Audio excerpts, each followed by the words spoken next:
Good afternoon. My name is Glenn Cessor, and welcome to this presentation. My research question was, what are the implications of a diverse community on political ideology and support for elected officials? My case study is based on the 2012 Republican presidential primary in Mississippi. First, please bear in mind that it is disingenuous to discuss the socioeconomic challenges faced by an ethnically diverse community without addressing the issue of racism. For those unfamiliar with Mississippi culture, here's an example to provide a bit of context. Mississippi's ratification of the 13th Amendment, the one that abolished slavery in 1865, did not become official until February 7, 2013. Yes, that was just last year. Mississippi's 2012 Republican presidential primary was a victory for strongly conservative Rick Santorum. Interestingly, all the counties whose populations are majority African American voted for Mitt Romney, who was seen as more of a political moderate. What's more, at least 98% of those who voted were white. Very few of those who voted in the Republican primary were black, Hispanic, or Asian. So if almost all the voters in the Mississippi Republican primary were white, why is it that the majority African American counties almost all went for Mitt Romney, but the majority white counties did not? Even after controlling for other factors such as campaign spending and religious issues, the deciding factors seemed to be that the whites who lived in the majority black counties were more likely to vote for a politically moderate candidate. This indicates that the presence of a significant ethnic minority in a region may have a direct effect on the political ideology and preferences of that region. Despite that effect, regions with a high level of ethnic diversity generally remain economically disadvantaged. Of course, half the solution to this problem must be increased educational support. But why only half? Because it is difficult at best to attract profitable industries to economically depressed areas.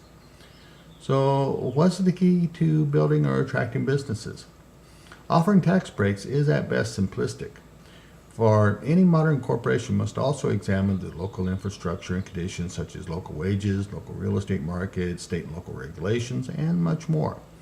This corporate bean counting is absolutely necessary, but there's another factor that has gained currency in the corporate world: building and improving the human component of infrastructure.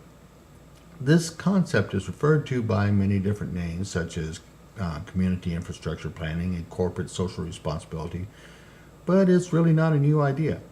In the mid-1800s, Alexis de Tocqueville referred to it as social capital, a plan to build a sense of community, of belonging, of interpersonal trust within a business organization. Anyone listening to this who has spent much time in the military probably recognizes the concept by another name: esprit de corps. For those unfamiliar with the French term, it's much more than merely military morale. It's defined as a sense of unity, of common interests and responsibilities, and its success rises or falls with the leadership ability of the one in charge. Genghis Khan once said that an army of donkeys led by a lion is better than an army of lions led by a donkey. Likewise, Napoleon Bonaparte said that there are no bad regiments, only bad colonels.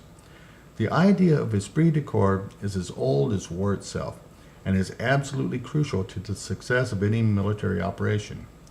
Corporate social capital is but another name for esprit de corps, and is crucial to organizational success, whether on the battlefield or in the corporate boardroom.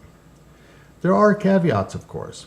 It has been shown that increased social capital is not a cure-all for institutionalized problems, and that it can result in greater levels of misconduct among subordinates. Even so, the solution to both of these remains the same: leadership. Look at any of the great leaders of business today, from Bill Gates to Oprah to Elon Musk, to name a very few, and the one quality they all share is that of leadership. As in ancient times, so today, the weapons of war and the instruments of business have changed to an incredible degree. But the core principles of leadership have not changed at all. It is quite true that economically depressed, ethnically diverse areas need greatly increased support for education, but they also need leadership. The art of leadership is much the same in war as in business. All that separates a captain of industry from a great general are but the tools with which he or she works. Thank you.